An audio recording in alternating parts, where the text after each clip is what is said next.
ಶ್ರೀ ಕರ್ನಾಟಕ ಅರಣ್ಯ ಇಲಾಖೆಯಲ್ಲಿ ಕಲಿರ್ತಕ್ಕಂಥ ಅರಣ್ಯ ವೀಕ್ಷಕ ಹುದ್ದೆಗೆ ಸಂಬಂಧಪಟ್ಟಂತೆ 1:20 ಅನುಪಾತದಲ್ಲಿ ಒಂದು ಅರ್ಹತಾ ತಾತ್ಕಾಲಿಕ ಪಟ್ಟಿಯನ್ನು ಕೂಡ ಬಿಡುಗಡೆ ಮಾಡಿದ್ರೆ ಆ ಒಂದು ಅರ್ಹತಾ ತಾತ್ಕಾಲಿಕ ಪಟ್ಟಿಯಲ್ಲಿ ಕ್ವಾಲಿಫೈ ಆಗಿರ್ತಕ್ಕಂಥ ಅಭ್ಯರ್ಥಿಗಳಿಗೆ ಅಲ್ಲಿ ಮುಂದಿನ ಹಂತದಲ್ಲಿ ಫಿಸಿಕಲ್ ಟೆಸ್ಟ್ ಕೂಡ ಇರತಕ್ಕಂಥದ್ದು. ಇನ್ನೊಂದು ಫಿಸಿಕಲ್ ಟೆಸ್ಟ್ ಯಾವ ರೀತಿ ಇರ್ತಂತ ನಾನು ಇದಕ್ಕೂ ಮುಂಚೆ ಸೆಪರೇಟ್ ಆಗಿ ಬೇರೆಯವರಲ್ಲಿ ಇವರಿಗೆ ತಿಳಿಸಿಕೊಡ್ತೀನಿ. ಆ ಒಂದು ಕೂಡ ಈ ಒಂದು ವಿಡಿಯೋದ ಅನ್ಸ್ಟೇ ಹಾಕಿರ್ತೀನಿ. ಆ ಒಂದು ವಿಡಿಯೋನ ಇನ್ನೂ ನೋಡಿದ್ರೆ ಆ ಒಂದು ವಿಡಿಯೋದ ಮೇಲೆ ಕ್ಲಿಕ್ ಮಾಡ್ಕೊಂಡು ಅಲ್ಲಿ ಇರತಕ್ಕಂಥ ಪ್ರತಿಯೊಂದು ಮಾಹಿತಿ ಕೂಡ ನೀವು ಇಲ್ಲಿ ಚೆಕ್ ಮಾಡ್ಕೋಬಹುದು. ಇನ್ನ ಅದರ ಜೊತೆಗೆ ಇಲ್ಲಿ ಒಂದು ವೃತ್ತದ ಆಧಾರದ ಮೇಲೆ ಕೆಟಗರಿಗೆ ಸಂಬಂಧಪಟ್ಟಂತೆ ಟೋಟಲ್ ಆಗಿ ಎಷ್ಟೆಷ್ಟು ಮೆರಿಟ್ ನಿಂತಿದಂತ ಪ್ರತಿಯೊಂದನ್ನು ಕೂಡ ಇವರಿಗೆ ನೋಡ್ತಾ ಹೋಗೋಣ. ಅದೇ ರೀತಿ ಒಂದು ವಿಡಿಯೋ ಯಾರಾದ್ರೂ ಹೊಸದಾಗಿ ನೋಡ್ತಿದ್ರೆ ಸಬ್ಸ್ಕ್ರೈಬ್ ಮಾಡ್ಕೊಳ್ಳಿ. ಇಲ್ಲಿ ಕೊಟ್ಟಿರ್ತಕ್ಕಂಥ ಪ್ರತಿಯೊಂದು ವೃತ್ತಕ್ಕೆ ಸಂಬಂಧಪಟ್ಟಂತೆ ಒಂದು ಕೆಟಗರಿ ಆಧಾರದ ಮೇಲೆ ನಾನು ಸಪರೇಟ್ ಆಗಿ ಒಂದು ಲಿಸ್ಟ್ ನ ತಗೊಂಡಿದ್ದೀನಿ.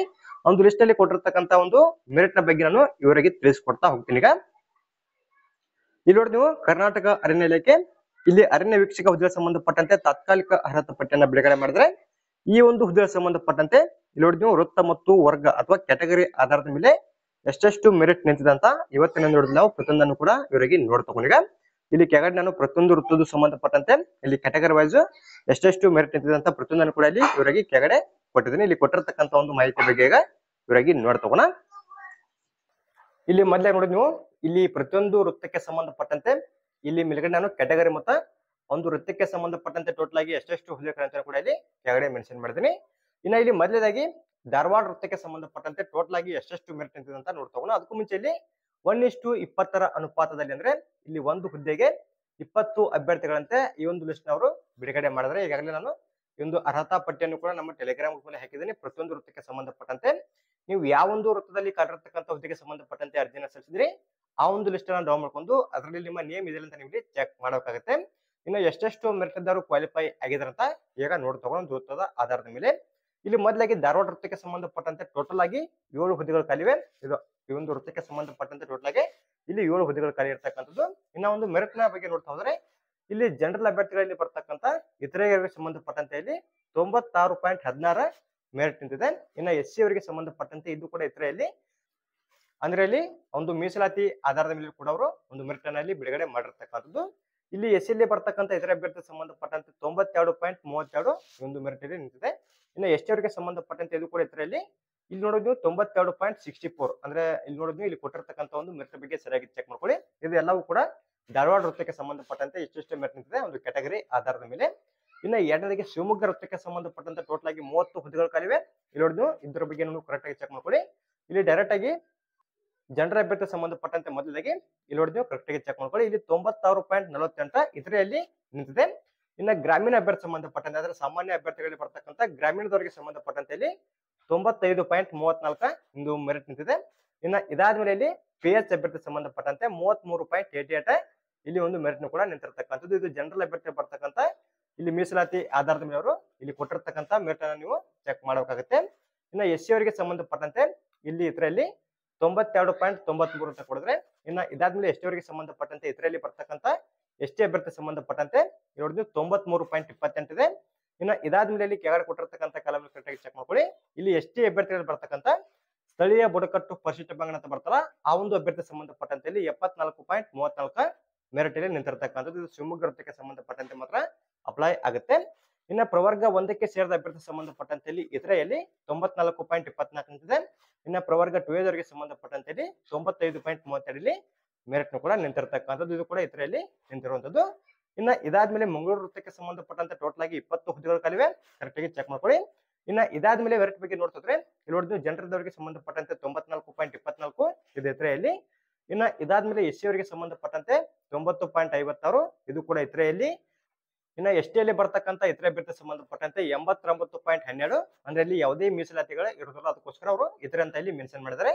ಇನ್ನು ಇದಾದ್ಮೇಲೆ ಇಲ್ಲಿ ಕೆಳಗೆ ನೋಡಿದ್ ನೀವು 35.20 ಅಂತ ಕೊಡೋದಲ್ಲ, ಇದು ಮಂಗಳೂರು ವೃತ್ತಕ್ಕೆ ಸಂಬಂಧಪಟ್ಟಂತೆ ಅಂದ್ರೆ ಸ್ಥಳೀಯ ಬುಡಕಟ್ಟು ಪರಿಶಿಷ್ಟ ಪಂಗಡ ಅಂತ ಬರ್ತಲ್ಲ ಆ ಒಂದು ಅಭ್ಯರ್ಥಿ ಸಂಬಂಧಪಟ್ಟಂತೆ ಇಲ್ಲಿ ಮಂಗಳೂರು ವೃತ್ತಕ್ಕೆ ಸಂಬಂಧಪಟ್ಟಂತೆ ಟೋಟಲ್ ಆಗಿ 35.20 ಇಲ್ಲಿ ಮೆರಿಟ್ ನಿಂತಿರ್ತಕ್ಕಂಥದ್ದು. ಇನ್ನು ಇದಾದ್ಮೇಲೆ ಇಲ್ಲಿ ಮುಂದೆ ಕೊಟ್ಟಿರ್ತಕ್ಕಂಥ ಕಾಲಮ್ ಅಂತು ಪ್ರವರ್ಗ 1ಕ್ಕೆ ಸೇರಿದ ಅಭ್ಯರ್ಥಿ ಸಂಬಂಧಪಟ್ಟಂತೆ ಇಲ್ಲಿ ಇದರಲ್ಲಿ ಇದು ಕೂಡ 87.04 ಇಲ್ಲಿ ಮೆರಿಟ್ ಕೂಡ ನಿಂತಿರುವಂತದ್ದು. ಈ ರೀತಿಯಾಗಿ ನೀವು ಯಾವ ಒಂದು ವೃತ್ತಕ್ಕೆ ಅಪ್ಲೈ ಮಾಡಿದ್ರೆ ಇಲ್ಲಿ ಕೊಟ್ಟಿರ್ತಕ್ಕಂಥ ಕೆಟಗರಿ ಲಿಸ್ಟ್ ಅನ್ನು ಸರಿಯಾಗಿ ಚೆಕ್ ಮಾಡ್ಕೊಂಡು ಎಷ್ಟೆಷ್ಟು ಮೆರಿಟ್ ನಿಂತಿದೆ ಅಂತ ಕೂಡ ನೀವು ಇಲ್ಲಿ ಸರಿಯಾಗಿ ಚೆಕ್ ಮಾಡ್ಕೋಬಹುದು. ಇಲ್ಲಿ ನಾನು ಪ್ರತಿಯೊಂದು ಕೂಡ ಅಪ್ಡೇಟ್ ಮಾಡಿದೀನಿ. ಜೊತೆಗೆ ಒಂದು ಅಫೀಸ್ ವೆಬ್ಸೈಟ್ ಅಲ್ಲಿ ಅವರು ಯಾವ ಒಂದು ವೃತ್ತದ್ದು ಕೊಟ್ಟಿದ್ರಲ್ಲ ಆ ಎಲ್ಲಾ ಮಾಹಿತಿಯನ್ನು ಕೂಡ ಇದರಲ್ಲಿ ನಾನು ಕೊಟ್ಟಿದ್ದೀನಿ. ಇನ್ನ ಇದಾದ್ಮೇಲೆ ಇಲ್ಲಿ ಚಾಮರಾಜನಗರ ವೃತ್ತಕ್ಕೆ ಸಂಬಂಧಪಟ್ಟಂತೆ ಟೋಟಲ್ ಆಗಿ 27 ಹುದ್ದೆಗಳು ಖಾಲಿವೆ. ಇನ್ನ ಇಲ್ಲಿ ನೋಡಬಹುದು ನೀವು ಜನರಲ್ ಅಭ್ಯರ್ಥಿ ಸಂಬಂಧಪಟ್ಟಂತೆ ಇದರಲ್ಲಿ 95.20 ಮೆರಿಟ್ ನಿಂತಿದೆ. ಇನ್ನ ಇದಾದ್ಮೇಲೆ ಇಲ್ಲಿ ಎಸ್ ಸಿ ಅವರಿಗೆ ಸಂಬಂಧಪಟ್ಟಂತೆ 91.84. ಇನ್ನ ಇಲ್ಲಿ ಮುಂದುಗಡೆ ಕೊಟ್ಟಿರ್ತಕ್ಕಂಥ ಕಾಲಂ ಬಂದ್ಬಿಟ್ಟು ಎಸ್ ಟಿ ಅವರಿಗೆ ಸಂಬಂಧಪಟ್ಟಂತೆ ಅಪ್ಲೈ ಆಗುತ್ತೆ. ಇಲ್ಲಿ ಎಸ್ ಟಿ ಅಲ್ಲಿ ನೋಡಿದ್ರೆ ನೀವು 90.72 ಇದೆ ಇದರಲ್ಲಿ ಇದು. ಇನ್ನ ಇದಾದ್ಮೇಲೆ ಇಲ್ಲಿ 51.52 ಇದೆ. ಇದು ಸ್ಥಳೀಯ ಪರಿಶಿಷ್ಟ ಬುಡಕಟ್ಟು ಪಂಗಡಗಳಂತ ಬರ್ತಾರಲ್ಲ ಅಂತ ಅಭ್ಯರ್ಥಿ ಸಂಬಂಧಪಟ್ಟಂತೆ ಇಲ್ಲಿ 51.52 ಮೆರಿಟ್ ನಿಂತಿದೆ. ಇನ್ನ ಪ್ರವರ್ಗ ಒಂದಕ್ಕೆ ಸೇರಿದ ಅಭ್ಯರ್ಥಿ ಸಂಬಂಧಪಟ್ಟಂತೆ 92.80 ಇಲ್ಲಿ ಮೆರಿಟ್ ಕೂಡ ನಿಂತಿರ್ತಕ್ಕಂಥದ್ದು. ಇದು ಚಾಮರಾಜನಗರ ವೃತ್ತಕ್ಕೆ ಸಂಬಂಧಪಟ್ಟಂತೆ ಅಪ್ಲೈ ಆಗುತ್ತೆ. ಇನ್ನ ಇದಾದ್ಮೇಲೆ ಬೆಂಗಳೂರು ವೃತ್ತಕ್ಕೆ ಸಂಬಂಧಪಟ್ಟಂತೆ ಟೋಟಲ್ ಆಗಿ 33 ಹುದ್ದೆಗಳು ಖಾಲಿವೆ. ಇನ್ನ ಮೆರಿಟ್ ಬಗ್ಗೆ ನೋಡ್ತಿದ್ರೆ ಇಲ್ಲಿ ಕೂಡ ಸೇಮ್ ಇರುತ್ತೆ. ಇದರಲ್ಲಿ 95.20 ನಿಂತಿದೆ. ಇನ್ನ ಇದಾದ್ಮೇಲೆ ಎಸ್ ಅವರಿಗೆ ಸಂಬಂಧಪಟ್ಟಂತೆ 92. ಇನ್ನ ಇಲ್ಲಿ ಎಸ್ ಟಿ ಅವರಿಗೆ ಸಂಬಂಧಪಟ್ಟಂತೆ ಇದರಲ್ಲಿ 90.24. ಇನ್ನ ಇಲ್ಲಿ ಸ್ಥಳೀಯ ಬುಡಕಟ್ಟು ಪರಿಶಿಷ್ಟ ಅಭ್ಯರ್ಥಿ ಸಂಬಂಧಪಟ್ಟಂತೆ 41.76. ಇನ್ನ ಪ್ರವರ್ಗ ಒಂದಕ್ಕೆ ಸೇರಿದ ಅಭ್ಯರ್ಥಿ ಸಂಬಂಧಪಟ್ಟಂತೆ ಇಲ್ಲಿ 90.88 ಅಂತ ಅವರು ಕೊಟ್ಟಿದ್ದಾರೆ. ಇನ್ನ ಬಳ್ಳಾರಿ ವೃತ್ತಕ್ಕೆ ಸಂಬಂಧಪಟ್ಟಂತೆ ಟೋಟಲ್ ಆಗಿ 20 ಹುದ್ದೆಗಳು ಖಾಲಿವೆ. ಇನ್ನ ಮೆರಿಟ್ ಬಗ್ಗೆ ನೋಡ್ತಿದ್ರೆ ಇಲ್ಲಿ ಇತರೆಯಲ್ಲಿ ಅಂದ್ರೆ ಜನರ ಅಭ್ಯರ್ಥಿ ಬರ್ತಕ್ಕಂಥ ಇತರೆ ಅಭ್ಯರ್ಥಿ ಸಂಬಂಧಪಟ್ಟಂತೆ ಇಲ್ಲಿ ಟೋಟಲ್ ಆಗಿ 96.16 ಮೆರಿಟ್ ನಿಂತಿದೆ. ಇದು ಕಲ್ಯಾಣ ಕರ್ನಾಟಕ ಮತ್ತು ನಾನ್ ಕಲ್ಯಾಣ ಕರ್ನಾಟಕ ಅಭ್ಯರ್ಥಿ ಸಂಬಂಧಪಟ್ಟಂತೆ ಇದರಲ್ಲಿ ಎಷ್ಟು ಮೆರಿಟ್ ಇದೆ. ಇನ್ನ ಇದಾದ್ಮೇಲೆ ಇಲ್ಲಿ ಎಸ್ ಸಿ ಅಭ್ಯರ್ಥಿ ಸಂಬಂಧಪಟ್ಟಂತೆ ಎರಡನೇ ಕಾಲಂ ಅಲ್ಲಿ 91.84. ಇದು ಕಲ್ಯಾಣ ಕರ್ನಾಟಕದವರಿಗೆ ಈ ರೀತಿ ಮೆರಿಟ್ ನಿಂತಿದೆ. ಇನ್ನ ನಾನ್ ಕಲ್ಯಾಣ ಕರ್ನಾಟಕದವರಿಗೆ ಸಂಬಂಧಪಟ್ಟಂತೆ ಇಲ್ಲಿ 92 ಇಲ್ಲಿ ಮೆರಿಟ್ ಕೂಡ ನಿಂತಿರತಕ್ಕಂಥದ್ದು. ಇನ್ನ ಇದಾದ್ಮೇಲೆ ಎಸ್ ಟಿ ಅವರಿಗೆ ಸಂಬಂಧಪಟ್ಟಂತೆ ಇಲ್ಲಿ ಕಲ್ಯಾಣ ಕರ್ನಾಟಕ ಅಭ್ಯರ್ಥಿ ಸಂಬಂಧಪಟ್ಟಂತೆ ಮೊದಲಾಗಿ 93.12 ಇದೆ. ಇನ್ನು ನಾಲ್ಕು ಕಲ್ಯಾಣ ಕರ್ನಾಟಕ ಅಭ್ಯರ್ಥಿ ಸಂಬಂಧಪಟ್ಟಂತೆ ಇಲ್ಲಿ 93.76 ಇಲ್ಲಿ ಮೆರಿಟ್ ಕೂಡ ನಿಂತಿರತಕ್ಕಂಥದ್ದು. ಇನ್ನ ಪ್ರವರ್ಗ ಒಂದಕ್ಕೆ ಸೇರಿದ ಅಭ್ಯರ್ಥಿ ಸಂಬಂಧಪಟ್ಟಂತೆ ಇಲ್ಲಿ 92.64 ಇಲ್ಲಿ ಮೆರಿಟ್ ಇದೆ. ಇದು ಕಲ್ಯಾಣ ಕರ್ನಾಟಕದವರಿಗೆ ಸಂಬಂಧಪಟ್ಟಂತೆ ಇಷ್ಟಿಷ್ಟು ಮೆರಿಟ್ ಇದೆ. ಜೊತೆಗೆ ನಾನು ಕಲ್ಯಾಣ ಕರ್ನಾಟಕದವರಿಗೆ ಸಂಬಂಧಪಟ್ಟಂತೆ ಕೂಡ ಎಷ್ಟೆಷ್ಟು ಮೆರಿಟ್ ಇದೆ ಅಂತ ಪ್ರತಿಯೊಂದನ್ನು ಕೂಡ ಇವರಿಗೆ ತಿಳಿಸಿಕೊಡ್ತೀನಿ. ಇನ್ನು ಹಾಸನ ವೃತ್ತಕ್ಕೆ ಸಂಬಂಧಪಟ್ಟಂತೆ ಟೋಟಲ್ ಆಗಿ 20 ಹುದ್ದೆಗಳು ಖಾಲಿವೆ. ಇನ್ನಲ್ಲಿ ಮೆರಿಟ್ ಬಗ್ಗೆ ನೋಡ್ತಿದ್ರೆ ಇತರೆಯಲ್ಲಿ 95.2 ಇದು ಇತರೆಯಲ್ಲಿ. ಇನ್ನ ಗ್ರಾಮೀಣ ಅಭ್ಯರ್ಥಿ ಸಂಬಂಧಪಟ್ಟಂತೆ ಅಂದ್ರೆ ಸಾಮಾನ್ಯ ಅಭ್ಯರ್ಥಿಗಳಲ್ಲಿ ಬರ್ತಕ್ಕಂಥ ಗ್ರಾಮೀಣದವರಿಗೆ ಸಂಬಂಧಪಟ್ಟಂತೆ 91.04. ಇನ್ನ ನಂತರ ಇಲ್ಲಿ ಪಿ ಎಚ್ ಅಭ್ಯರ್ಥಿ ಸಂಬಂಧಪಟ್ಟಂತ 50.4 ಇಲ್ಲಿ ಮೆರಿಟ್ ಕೂಡ ನಿಂತಿರ್ತಕ್ಕಂಥದ್ದು. ಇನ್ನು ಇದಾದ್ಮೇಲೆ ಎಸ್ ಸಿ ಅವರಿಗೆ ಸಂಬಂಧಪಟ್ಟಂತೆ ಕರೆಕ್ಟ್ ಆಗಿ ಚೆಕ್ ಮಾಡ್ಕೊಳ್ಳಿ. ಇಲ್ಲಿ ಇದರಲ್ಲಿ ಬರ್ತಕ್ಕಂಥ ಎಸ್ ಸಿ ಅವರಿಗೆ ಸಂಬಂಧಪಟ್ಟಂತೆ 90.72 ಇದೆ. ಇನ್ನು ಗ್ರಾಮೀಣ ಅಭ್ಯರ್ಥಿ ಸಂಬಂಧಪಟ್ಟಂತೆ ಇಲ್ಲಿ 89.76 ಇಲ್ಲಿ ಮೆರಿಟ್ ಕೂಡ ನಿಂತಿರ್ತಕ್ಕಂಥದ್ದು. ಇದು ಎಸ್ ಸಿ ಅಲ್ಲಿ ಬರ್ತಕ್ಕಂಥ ಒಂದು ಮೀಸಲಾತಿ ಆಧಾರದ ಮೇಲೆ ಅವರು ಸಪರೇಟ್ ಆಗಿ ಕೊಡಿದ್ರೆ ಕರೆಕ್ಟ್ ಆಗಿ ಚೆಕ್ ಮಾಡ್ಕೊಳ್ಳಿ. ಇನ್ನ ಇದಾದ್ಮೇಲೆ ಎಸ್ ಟಿ ಅವರಿಗೆ ಸಂಬಂಧಪಟ್ಟಂತೆ ಇಲ್ಲಿ 89.44 ಇದೆ. ಇನ್ನ ಪ್ರವರ್ಗ ಒಂದಕ್ಕೆ ಸೇರಿದ ಅಭ್ಯರ್ಥಿ ಸಂಬಂಧಪಟ್ಟಂತೆ ಇಲ್ಲಿ 90.24 ಇದರಲ್ಲಿ. ಇನ್ನ ಪ್ರವರ್ಗ 2 ಗೆ ಸಂಬಂಧಪಟ್ಟಂತೆ 93.6 ಇದು ಕೂಡ ಇದರಲ್ಲಿ ಎಷ್ಟು ಮೆರಿಟ್ ಇದೆ. ಇನ್ನ ಕೊಡಗು ವೃತ್ತಕ್ಕೆ ಸಂಬಂಧಪಟ್ಟಂತೆ ಇಲ್ಲಿ ಟೋಟಲ್ ಆಗಿ 16 ಹುದ್ದೆಗಳು ಖಾಲಿವೆ. ಇನ್ನ ಈ ಮೆರಿಟ್ ಬಗ್ಗೆ ನೋಡ್ತಿದ್ರೆ ಇಲ್ಲಿ ಇದರಲ್ಲಿ ಅಂದ್ರೆ ಜನರ ಅಭ್ಯರ್ಥಿ ಸಂಬಂಧಪಟ್ಟಂತೆ 93.28 ಇದೆ. ಇನ್ನ ಎಸ್ ಸಿ ಅವರಿಗೆ ಸಂಬಂಧಪಟ್ಟಂತೆ 88.88. ಇನ್ನ ಎಸ್ ಟಿ ಅವರಿಗೆ ಸಂಬಂಧಪಟ್ಟಂತೆ ಕರೆಕ್ಟ್ ಆಗಿ ಚೆಕ್ ಮಾಡ್ಕೊಳ್ಳಿ. ಇದು 84.16 ಇದು ಇದರಲ್ಲಿ. ಇನ್ನ ಇಲ್ಲಿ ಲೋಕಲ್ ಫಾರೆಸ್ಟ್ ಏರಿಯಾದವರಿಗೆ ಸಂಬಂಧಪಟ್ಟಂತೆ ಅಂದ್ರೆ ಸ್ಥಳೀಯ ಬುಡಕಟ್ಟು ಪರಿಶಿಷ್ಟ ಪಂಗಡದವರಿಗೆ ಸಂಬಂಧಪಟ್ಟಂತೆ ಇಲ್ಲಿ 35.36 ಇದೆ. ಇನ್ನ ಪ್ರವರ್ಗ ಒಂದಕ್ಕೆ ಸೇರಿದ ಅಭ್ಯರ್ಥಿ ಸಂಬಂಧಪಟ್ಟಂತೆ ಇಲ್ಲಿ 85.28 ಇಲ್ಲಿ ಮೆರಿಟ್ ಕೂಡ ನಿಂತಿರ್ತಕ್ಕಂಥದ್ದು. ಇನ್ನ ಬೆಳಗಾವಿ ವೃತ್ತಕ್ಕೆ ಸಂಬಂಧಪಟ್ಟಂತೆ ಟೋಟಲ್ ಆಗಿ ಇಲ್ಲಿ 20 ಹುದ್ದೆಗಳು ಖಾಲಿವೆ. ಕರೆಕ್ಟ್ ಆಗಿ ಚೆಕ್ ಮಾಡ್ಕೊಳ್ಳಿ. ಇಲ್ಲಿ ಇದರಲ್ಲಿ ಅಂದ್ರೆ ಸಾಮಾನ್ಯ ಅಭ್ಯರ್ಥಿ ಸಂಬಂಧಪಟ್ಟಂತೆ ಇಲ್ಲಿ 97.12 ಇದೆ. ಇನ್ನ ಗ್ರಾಮೀಣದಲ್ಲಿ ಬರ್ತಕ್ಕಂಥ ಅಭ್ಯರ್ಥಿ ಸಂಬಂಧಪಟ್ಟಂತೆ 96.32 ಇಲ್ಲಿ ಮೆರಿಟ್ ಕೂಡ ನಿಂತಿರ್ತಕ್ಕಂಥದ್ದು. ಇನ್ನ ಇದಾದ್ಮೇಲೆ ಎಸ್ ಸಿ ಅವರಿಗೆ ಸಂಬಂಧಪಟ್ಟಂತೆ ಇಲ್ಲಿ ನೋಡಿದ್ವು 94.08 ಇದೆ. ಇನ್ನ ಎಸ್ ಟಿ ಅವರಿಗೆ ಇಲ್ಲಿ 93.92.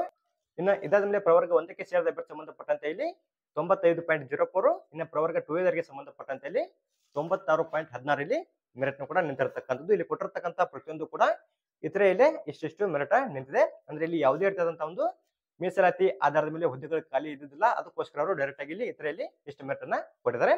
ಇನ್ನ ಇದಾದ್ಮೇಲೆ ಚಿಕ್ಕಮಗಳೂರು ವೃತ್ತಕ್ಕೆ ಸಂಬಂಧಪಟ್ಟಂತೆ ಟೋಟಲ್ ಆಗಿ 25 ಹುದ್ದೆಗಳು ಖಾಲಿವೆ. ಇನ್ನ ಇಲ್ಲಿ ನೋಡೋದು ನೀವು ಇತರೆಯಲ್ಲಿ ಸಾಮಾನ್ಯ ಅಭ್ಯರ್ಥಿಗಳಲ್ಲಿ ಬರ್ತಕ್ಕಂಥ ಅಂದ್ರೆ ಜನರಲ್ ಅಭ್ಯರ್ಥಿ ಸಂಬಂಧಪಟ್ಟಂತೆ ಇಲ್ಲಿ 94.82 ಮೆರಿಟ್ ಇದೆ. ಇನ್ನು ನೋಡೋದ್ಮೇಲೆ ಗ್ರಾಮೀಣದವರಿಗೆ ಸಂಬಂಧಪಟ್ಟಂತೆ 95.36. ಇನ್ನು ಪಿ ಎಚ್ ಅಭ್ಯರ್ಥಿ ಸಂಬಂಧಪಟ್ಟಂತೆ 51.04 ಅಲ್ಲಿ ಮೆರಿಟ್ ಕೂಡ ನಿಂತಿರ್ತಕ್ಕಂಥದ್ದು. ಇನ್ನು ಎಸ್ ಸಿ ಅವರಿಗೆ ಸಂಬಂಧಪಟ್ಟಂತೆ 91.52. ಇನ್ನು ಇಲ್ಲಿ ಎಸ್ ಟಿ ಅಭ್ಯರ್ಥಿ ಸಂಬಂಧಪಟ್ಟಂತೆ 91.04 ಇದೆ. ಇದು ಇತರೆಯಲ್ಲಿ. ಇನ್ನು ಇದಾದ್ಮೇಲೆ ಸ್ಥಳೀಯ ಅರಣ್ಯ ಬುಡಕಟ್ಟು ಜನಾಂಗದವರಿಗೆ ಸಂಬಂಧಪಟ್ಟಂತೆ ಅಲ್ಲಿ 7 ಹುದ್ದೆಗಳ ಇಂದು ಚಿಕ್ಕಮಗಳೂರು ವೃತ್ತದಲ್ಲಿ ಖಾಲಿ ಇರತಕ್ಕಂಥದ್ದು. ಅಂದ್ರೆ ಇದಕ್ಕೂ ಮುಂಚೆ ನೋಟಿಫಿಕೇಶನ್ ಮಾಡಿದಾಗ ಒಂದು ಮೀಸಲಾತಿ ಆಧಾರದ ಮೇಲೆ ಅವರು ವರ್ಗೀಕರಣ ಮಾಡಿ ಈ ಒಂದು ಚಿಕ್ಕಮಗಳೂರು ವೃತ್ತಕ್ಕೆ ಸಂಬಂಧಪಟ್ಟಂತೆ ಸ್ಥಳೀಯ ಅರಣ್ಯ ಬುಡಕಟ್ಟು ಪಂಗಡದವರಿಗೆ ಸಂಬಂಧಪಟ್ಟಂತೆ 7 ಹುದ್ದೆಗಳನ್ನ ಕೊಟ್ಟಿದ್ರು. ಇಲ್ಲಿ ಕಳೆದಿರ್ತಕ್ಕಂಥ ಹುದ್ದೆಗೆ ಸಂಬಂಧಪಟ್ಟಂತೆ ಯಾರು ಅರ್ಜಿನ ಸಲ್ಲಿಸಿಲ್ಲ. ಅಂದ್ರೆ ಅರ್ಜಿನ ಸಲ್ಲಿಸೋದಕ್ಕೆ ಬೇಕಾಗಿರ್ತಕ್ಕಂಥ ಡಾಕ್ಯುಮೆಂಟ್ಸ್ ನ ಅವರು ಸರಿಯಾಗಿ ಅಪ್ಲೋಡ್ ಮಾಡಿಲ್ಲ ಅಂತ ಈ ಒಂದು ಹುದ್ದೆಗೆ ಸಂಬಂಧಪಟ್ಟಂತೆ ಯಾರು ಕ್ವಾಲಿಫೈ ಆಗಿರೋದಿಲ್ಲ. ಇನ್ನ ಇದಾದ್ಮೇಲೆ ಪ್ರವರ್ಗ 1ಕ್ಕೆ ಸೇರಿದ ಅಭ್ಯರ್ಥಿ ಸಂಬಂಧಪಟ್ಟಂತೆ 91.04 ಇದೆ. ಇನ್ನ ಪ್ರವರ್ಗ 2 ಇದರಿಗೆ ಸಂಬಂಧಪಟ್ಟಂತೆ 93.76 ಮೆರಿಟ್ ಕೂಡ ನಿಂತಿರ್ತಕ್ಕಂಥದ್ದು. ಇದು ಈ ಒಂದು ವೃತ್ತಕ್ಕೆ ಸಂಬಂಧಪಟ್ಟಂತೆ ಇಷ್ಟಿಷ್ಟು ಮಾಹಿತಿಯನ್ನು ಅವರಲ್ಲಿ ಕೊಟ್ಟಿರ್ತಕ್ಕಂಥದ್ದು. ಇನ್ನ ಕೆನರಾ ವೃತ್ತಕ್ಕೆ ಸಂಬಂಧಪಟ್ಟಂತೆ ಟೋಟಲ್ ಆಗಿ 32 ಹುದ್ದೆಗಳು ಖಾಲಿವೆ.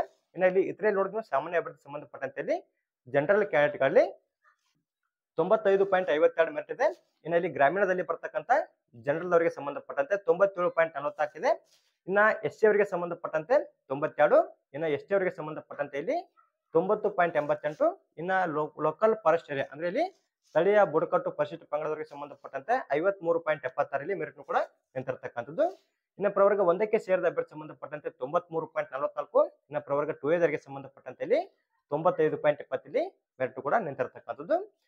ಇನ್ನ ಕಲಬುರಗಿ ವೃತ್ತಕ್ಕೆ ಸಂಬಂಧಪಟ್ಟಂತೆ ಟೋಟಲ್ ಆಗಿ 23 ಹುದ್ದೆಗಳು ಖಾಲಿವೆ. ಇನ್ನ ಒಂದು ಮೆರಿಟ್ ಬಗ್ಗೆ ನೋಡ್ತಾ ಹೋಗೋಣ. ಇಲ್ಲಿ ಮೊದಲಾಗಿ ಇತರೆ ಎಲ್ಲಿ ಬರ್ತಕ್ಕಂಥ ಅಭ್ಯರ್ಥಿ ಸಂಬಂಧಪಟ್ಟಂತೆ ಅಂದ್ರೆ ಜನರಲ್ ಅಭ್ಯರ್ಥಿ ಸಂಬಂಧಪಟ್ಟಂತೆ ಮೊದಲಾಗಿ 98.24 ಇದೆ. ಇದು ನಾನು ಕಲ್ಯಾಣ ಕರ್ನಾಟಕಕ್ಕೆ ಸಂಬಂಧಪಟ್ಟಂತೆ ಇಷ್ಟು ಮೆರಿಟ್ ಇದೆ. ಇನ್ನ ಕೆಕೆದವರಿಗೆ ಸಂಬಂಧಪಟ್ಟಂತೆ ಅಂದ್ರೆ ಕಲ್ಯಾಣ ಕರ್ನಾಟಕ ಅಭ್ಯರ್ಥಿ ಸಂಬಂಧಪಟ್ಟಂತೆ 98.24 ಇದು ಕೂಡ ಸೇಮ್ ಅಷ್ಟೇ ಮೆರಿಟ್ ಇದೆ. ಇನ್ನ ಇದಾದ್ಮೇಲೆ ಇಲ್ಲಿ ಜನರಲ್ ನಲ್ಲಿ ಬರ್ತಕ್ಕಂಥ ಗ್ರಾಮೀಣ ಅಭ್ಯರ್ಥಿ ಸಂಬಂಧಪಟ್ಟಂತೆ 95.68 ಇದೆ. ಇದು ಕಲ್ಯಾಣ ಕರ್ನಾಟಕಕ್ಕೆ ಸಂಬಂಧಪಟ್ಟಂತೆ ಮಾತ್ರ ಅಪ್ಲೈ ಆಗುತ್ತೆ. ಇನ್ನ ಪಿ ಎಚ್ ಅಭ್ಯರ್ಥಿ ಸಂಬಂಧಪಟ್ಟಂತೆ 44.48 ಇಲ್ಲಿ ಮೆರಿಟ್ ಕೂಡ ನಿಂತಿರ್ತಕ್ಕಂಥದ್ದು. ಇದು ಕೂಡ ಕಲ್ಯಾಣ ಕರ್ನಾಟಕ ಅಭ್ಯರ್ಥಿ ಸಂಬಂಧಪಟ್ಟಂತೆ ಅವರು ಇಲ್ಲಿ ಕೊಟ್ಟಿರ್ತಕ್ಕಂಥದ್ದು. ಇನ್ನ ಇದಾದ್ಮೇಲೆ ಎಸ್ಸಿ ಅವರಿಗೆ ಸಂಬಂಧಪಟ್ಟಂತೆ 94.08 ಇದು ನಾನು ಕಲ್ಯಾಣ ಕರ್ನಾಟಕದವರಿಗೆ ಸಂಬಂಧಪಟ್ಟಂತೆ ಆಯ್ತು. ಇನ್ನ ಕಲ್ಯಾಣ ಕರ್ನಾಟಕದವರಿಗೆ ಸಂಬಂಧಪಟ್ಟಂತೆ 90.56 ಇದೆ. ಇನ್ನ ಎಸ್ಟಿ ಅವರಿಗೆ ಸಂಬಂಧಪಟ್ಟಂತೆ 89.60 ಇದು ಕಲ್ಯಾಣ ಕರ್ನಾಟಕದವರಿಗೆ ಸಂಬಂಧಪಟ್ಟಂತೆ ಮಾತ್ರ ಇಲ್ಲಿ ಮೆನ್ಷನ್ ಮಾಡಿದ್ರೆ ಅಂದ್ರೆ ಅವರಿಗೆ ಮಾತ್ರ ಇಲ್ಲಿ ಹುದ್ದೆಗಳು ಖಾಲಿದ್ದು. ಇನ್ನ ಇದಾದ್ಮೇಲೆ ಪ್ರವರ್ಗ 1ಕ್ಕೆ ಸೇರಿದ ಅಭ್ಯರ್ಥಿ ಸಂಬಂಧಪಟ್ಟಂತೆ 90.72 ಇದು ಕೂಡ ಕಲ್ಯಾಣ ಕರ್ನಾಟಕದವರಿಗೆ ಸಂಬಂಧಪಟ್ಟಂತೆ ಮಾತ್ರ. ಇನ್ನ ಇದಾದ್ಮೇಲೆ 96 ಅಂತ ಕೊಡಿದ್ರೆ ಇದು ಕೂಡ ಇದು ಪ್ರವರ್ಗ 2 ಇದರಿಗೆ ಸಂಬಂಧಪಟ್ಟಂತೆ ಇದೆ. ಇದು ಕೂಡ ಇಲ್ಲಿ ಕಲ್ಯಾಣ ಕರ್ನಾಟಕದವರಿಗೆ ಸಂಬಂಧಪಟ್ಟಂತೆ ಅದು ಇಲ್ಲಿ ಮೆರಿಟ್ ಅನ್ನು ಅವರು ಅಪ್ಡೇಟ್ ಮಾಡಿರ್ತಕ್ಕಂಥದ್ದು. ಇನ್ನ ಇದಾದ್ಮೇಲೆ ಕೊನೆಯದ ಬಂದ್ಬಿಟ್ಟು ಮೈಸೂರು ವೃತ್ತಕ್ಕೆ ಸಂಬಂಧಪಟ್ಟಂತೆ ಯಾರೆಲ್ಲ ಅರ್ಜಿನ ಸಲ್ಲಿಸಿದ್ರಿ ಇಲ್ಲಿ ಟೋಟಲ್ ಆಗಿ 32 ಹುದ್ದೆಗಳು ಖಾಲಿವೆ. ಇಲ್ಲಿ ಕೂಡ ನೀವು ಯಾವ ಒಂದು ವೃತ್ತಕ್ಕೆ ಸಂಬಂಧಪಟ್ಟಂತೆ ಅಪ್ಲೈ ಮಾಡಿದ್ರಿ ಪ್ರತಿಯೊಂದನ್ನು ಕೂಡ ಇಲ್ಲಿ ಕ್ಯಾಟಗರಿ ಆಧಾರದ ಮೇಲೆ ಎಷ್ಟೆಷ್ಟು ಮೆರಿಟ್ ಇದೆ ಅಂತ ಪ್ರತಿಯೊಂದನ್ನು ಕೂಡ ಇಲ್ಲಿ ಅಪ್ಡೇಟ್ ಮಾಡಿದ್ರಿ. ನೀವು ಯಾವ ಒಂದು ವೃತ್ತಕ್ಕೆ ಅಪ್ಲೈ ಮಾಡಿದ್ರಿ ಇಲ್ಲಿ ಕೊಟ್ಟಿರ್ತಕ್ಕಂಥ ಒಂದು ಮೆರಿಟ್ ಬಗ್ಗೆ ಸರಿಯಾಗಿ ಚೆಕ್ ಮಾಡ್ಕೊಳ್ಳಿ ನೀವು. ಇನ್ನ ಇದಾದ್ಮೇಲೆ ಎಷ್ಟೆಷ್ಟು ಮೆರಿಟ್ ಇದೆ ಅಂತ ನೋಡ್ತಿದ್ರೆ ಇಲ್ಲಿ ಜನರಲ್ ಅಭ್ಯರ್ಥಿ ಸಂಬಂಧಪಟ್ಟಂತೆ ಇದರಲ್ಲಿ 95.52ಕ್ಕೆ ಮೆರಿಟ್ ನಿಂತಿದೆ. ಇನ್ನ ಗ್ರಾಮೀಣದಲ್ಲಿ ಬರ್ತಕ್ಕಂಥ ಅಭ್ಯರ್ಥಿ ಸಂಬಂಧಪಟ್ಟಂತೆ 96.96 ಮೆರಿಟ್ ಇದೆ. ಇನ್ನ ಎಸ್ಸಿ ಅವರಿಗೆ ಸಂಬಂಧಪಟ್ಟಂತೆ 92.80 ಇದೆ. ಇನ್ನ ಎಸ್ಟಿ ಅವರಿಗೆ ಸಂಬಂಧಪಟ್ಟಂತೆ 91.84 ಇದು ಇತರೆ ಇಲ್ಲಿ. ಇನ್ನ ಇದಾದ್ಮೇಲೆ ಇಲ್ಲಿ ಸ್ಥಳೀಯ ಬುಡಕಟ್ಟು ಪರಿಶಿಷ್ಟ ಪಂಗಡದವರಿಗೆ ಸಂಬಂಧಪಟ್ಟಂತೆ 59.20. ಇನ್ನ ಪ್ರವರ್ಗ 1ಕ್ಕೆ ಸೇರಿದ ಅಭ್ಯರ್ಥಿ ಸಂಬಂಧಪಟ್ಟಂತೆ 93.12 ಮೆರಿಟ್ ಕೂಡ ಇಲ್ಲಿ ನಿಂತಿರ್ತಕ್ಕಂಥದ್ದು. ಇಲ್ಲಿ ಕೊಟ್ಟಿರ್ತಕ್ಕಂಥ ಒಂದು ವೃತ್ತಗಳಲ್ಲಿ ನೀವು ಯಾವ ಒಂದು ವೃತ್ತಕ್ಕೆ ಅರ್ಜಿಯನ್ನು ಸಲ್ಲಿಸಿದ್ರಿ ಇಲ್ಲಿ ಎಷ್ಟೆಷ್ಟು ಮೆರಿಟ್ ಇದೆ ಅಂತ ನಿಮ್ಮ ಕ್ಯಾಟಗರಿಗೆ ಸಂಬಂಧಪಟ್ಟಂತೆ ಕರೆಕ್ಟ್ ಆಗಿ ಚೆಕ್ ಮಾಡ್ಕೊಂಡು ನೀವು ಇಲ್ಲಿ. ಇನ್ನ ಇಲ್ಲಿ 1:20 ತಾತ್ಕಾಲಿಕ ಅರ್ಹತಾ ಪಟ್ಟಿಯಲ್ಲಿ ಕ್ವಾಲಿಫೈ ಆಗಿರ್ತಕ್ಕಂಥ ಅಭ್ಯರ್ಥಿಗಳಿಗೆ ಇಲ್ಲಿ ಮುಂದಿನ ಹಂತದಲ್ಲಿ ಫಿಸಿಕಲ್ ಟೆಸ್ಟ್ ಇದೆ. ಒಂದು ಫಿಸಿಕಲ್ ಟೆಸ್ಟ್ ಬಗ್ಗೆ ನಾನು ಇದಕ್ಕೂ ಮುಂಚೆ ಬೇರೆ ವಿಡಿಯೋದಲ್ಲಿ ಇವರಿಗೆ ತಿಳಿಸಿಕೊಡ್ತೀನಿ ಯಾವ ರೀತಿ ಫಿಸಿಕಲ್ ಟೆಸ್ಟ್ ಇರುತ್ತೆ, ಜೊತೆಗೆ ಯಾವ ರೀತಿ ಒಂದು ಆಯ್ಕೆಯ ವಿಧಾನ ಇರುತ್ತೆ ಅಂತ ಪ್ರತಿಯೊಂದನ್ನು ಕೂಡ ಆ ಒಂದು ವಿಡಿಯೋದಲ್ಲಿ ಇವರಿಗೆ ತಿಳಿಸಿಕೊಡ್ತೀನಿ. ಆ ಒಂದು ವಿಡಿಯೋ ಕೂಡ ಒಂದು ವಿಡಿಯೋದ ಎನ್ಶನ್ ಹಾಕಿರ್ತೀನಿ. ಒಂದು ವಿಡಿಯೋದಲ್ಲಿ ಹೇಳ್ತಕ್ಕಂಥ ಒಂದು ಮಾಹಿತಿಯನ್ನು ಸರಿಯಾಗಿ ಚೆಕ್ ಮಾಡ್ಕೊಂಡು ನೀವು ಇಲ್ಲಿ ಫಿಸಿಕಲ್ಗೆ ಈಗ ಪ್ರಿಪೇರ್ ಆಗಬೇಕಾಗುತ್ತೆ. ಇನ್ನೊಂದು ಫಿಸಿಕಲ್ ಟೆಸ್ಟ್ ಯಾವಾಗ ಇರುತ್ತೆ ಅಂತ ನೀವು ಕೇಳಬಹುದು. ಒಂದು ಫಿಸಿಕಲ್ ಟೆಸ್ಟ್ ಬಂದ್ಬಿಟ್ಟು ಸದ್ಯಕ್ಕೆ ಇನ್ನೂ ಅವರು ಒಂದು ಫಿಸಿಕಲ್ ಬಗ್ಗೆ ಯಾವುದೇ ಇರ್ತಕ್ಕಂಥ ಅಪ್ಡೇಟ್ ನ ಕೊಟ್ಟಿಲ್ಲ. ಸದ್ಯಕ್ಕೆ ಇಲ್ಲಿ ಅವರು ಈ ಒಂದು 1:20 ಅನುಪಾತದಲ್ಲಿ ತಾತ್ಕಾಲಿಕ ಅರ್ಹತಾ ಪಟ್ಟಿಯನ್ನು ಮಾತ್ರ ಬಿಡುಗಡೆ ಮಾಡ್ತಾರೆ. ಇನ್ನು ನಾನು ಇದಕ್ಕೂ ಮುಂಚೆ ಹೇಳ್ತಕ್ಕಂಥ ಫಿಸಿಕಲ್ ಬಗ್ಗೆ ಹೇಳಿಲ್ಲ, ಅಲ್ಲಿ ಫಿಸಿಕಲ್ ಬಗ್ಗೆ ಹೇಳಿದ್ರೆ ಪ್ರತಿಯೊಂದನ್ನು ಕೂಡ ಯಾರೆಲ್ಲ ಒಂದು ಮೆರಿಟ್ ನಲ್ಲಿ ಕ್ವಾಲಿಫೈ ಆಗಿದ್ರಿ ಪ್ರತಿಯೊಬ್ಬರು ಕೂಡ ನೀವು ಈಗ ಫಿಸಿಕಲ್ ಗೆ ಪ್ರಿಪೇರ್ ಆಗಬೇಕಾಗುತ್ತೆ. ಇನ್ನೇನು ಸದ್ಯದಲ್ಲಿ ಅವರು ಒಂದು ಫಿಸಿಕಲ್ ಡೇಟ್ ಕೂಡ ಅಪ್ಡೇಟ್ ಮಾಡ್ತಾರೆ. ಅಷ್ಟರಲ್ಲಿ ನೀವು ಒಂದು ಫಿಸಿಕಲ್ ನ ಇಲ್ಲಿ ಪ್ರಿಪೇರ್ ಮಾಡ್ಕೊಳ್ಳಿ. ಅದೇ ರೀತಿ ಒಂದು ಮಾಹಿತಿ ನಮ್ಮ ಚಾನಲ್ ಸಬ್ಸ್ಕ್ರೈಬ್ ಮಾಡ್ಕೊಳ್ಳಿ, ಲೈಕ್ ಮಾಡ್ರಿ, ನಿಮ್ಮ ಸ್ನೇಹಿತರು ಕೂಡ ಶೇರ್ ಮಾಡಿ, ಅವರು ಕೂಡ ಎಷ್ಟೆಷ್ಟು ಮೆರಿಟ್ ಇರ್ತದೆ ಅಂತ ಚೆಕ್ ಮಾಡ್ಕೊಳ್ಳಿ. ಇನ್ನ ನೀವು ಯಾವ ಒಂದು ವೃತ್ತಕ್ಕೆ ಸಂಬಂಧಪಟ್ಟಂತೆ ಅಪ್ಲೈ ಮಾಡಿದ್ರಿ ಆ ಒಂದು ವೃತ್ತದ ಲಿಸ್ಟ್ ಇಲ್ಲಂದ್ರೆ ಇನ್ನೇನು ಸದ್ಯದಲ್ಲಿ ಅದು ಕೂಡ ಒಂದು ಆಫೀಸ್ ವೆಬ್ಸೈಟ್ ಅಲ್ಲಿ ಅನೌನ್ಸ್ ಆಗುತ್ತೆ. ಅಂದ್ರೆ ಈಗ ಒಂದು ಆಫೀಸ್ ವೆಬ್ಸೈಟ್ ಅಲ್ಲಿ ಎಷ್ಟೆಷ್ಟು ಒಂದು ವೃತ್ತದ ಆಧಾರದ ಮೇಲೆ ಅವರು ಒಂದು ಮೆರಿಟ್ ಅನ್ನು ಅಪ್ಡೇಟ್ ಮಾಡ್ತಾರಲ್ಲ, ಅಲ್ಲಿ ಅಪ್ಡೇಟ್ ಆಗಿರತಕ್ಕಂಥ ಪ್ರತಿಯೊಂದು ವೃತ್ತಕ್ಕೆ ಸಂಬಂಧಪಟ್ಟಂತೆ ನಾನು ಇಲ್ಲಿ ಒಂದು ಮೆರಿಟ್ ಅನ್ನ ತಗೊಂಡಿದ್ದೀನಿ. ಇನ್ನ ಅಪ್ಡೇಟ್ ಆಗದೆ ಇರತಕ್ಕಂಥ ವೃತ್ತದ್ದು ಕೂಡ ಇನ್ನೇನು ಸದ್ಯದಲ್ಲಿ ಅವರು ಆಫೀಸ್ ವೆಬ್ಸೈಟ್ ಅಲ್ಲಿ ಅನೌನ್ಸ್ ಮಾಡ್ತಾರ. ಆ ಒಂದು ಲಿಂಕ್ ಕೂಡ ನಮ್ಮ ಟೆಲಿಗ್ರಾಮ್ ಗ್ರೂಪ್ ಅಲ್ಲಿ ಹಾಕಿರ್ತೀನಿ. ಇಲ್ಲಿ ಕೊಟ್ಟಿರ್ತಕ್ಕಂಥ ಒಂದು ವೃತ್ತಗಳನ್ನ ಬಿಟ್ಟು ಬೇರೆ ವೃತ್ತಕ್ಕೆ ಅಪ್ಲೈ ಮಾಡಿರ್ತೀರಿ, ಆ ಒಂದು ವೃತ್ತದ್ದು ಕೂಡ ಅಪ್ಡೇಟ್ ಆಗುತ್ತೆ ಸದ್ಯದಲ್ಲಿ. ನೀವು ಕೂಡ ಚೆಕ್ ಮಾಡ್ಕೊಳ್ಳಿ. ಚೆಕ್ ಮಾಡ್ಕೊಂಡು ಕ್ವಾಲಿಫೈ ಆಗಿದ್ರೆ ಒಂದು ಫಿಸಿಕಲ್ ಆಗಿ ನೀವು ಇಲ್ಲಿ ಪ್ರಿಪೇರ್ ಆಗಬೇಕಾಗುತ್ತೆ. ಅದೇ ರೀತಿ ಮತ್ತೆ ಮುಂದಿನ ಭೇಟಿ ಆಗೋಣ. Thanks for watching.